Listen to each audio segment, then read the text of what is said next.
Dans le reste de l'actualité, l'ancien patron du Louvre est soupçonné d'être impliqué dans un trafic d'œuvres antiques. Jean-Luc Martinez a été mis en examen et placé sous contrôle judiciaire pour blanchiment et complicité d'escroquerie en bande organisée au terme d'une garde à vue de 48 heures. Les enquêteurs le soupçonnent d'avoir participé de près ou de loin à un trafic d'œuvres d'art de l'antiquité égyptienne, Gladys Lafitte. Oui, en fait, Jean-Luc Martinez est soupçonné d'avoir fermé les yeux sur l'origine illégale de 5 pièces antiques égyptiennes achetées par le Louvre Abu Dhabi, dont une très connue, une stèle en granit rose de Toutankhamon.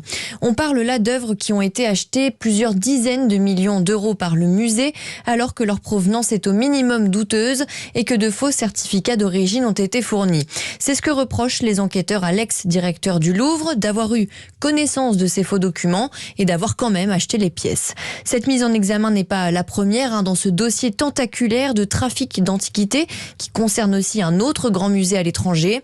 Des œuvres pillées dans des pays instables comme l'Égypte ou le Yémen, revendues ensuite une fois gommées leur provenance illégale.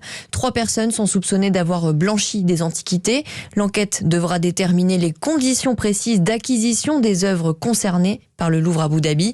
De son côté, Jean-Luc Martinez conteste fermement sa mise en cause dans cette affaire. Gladys Lafitte.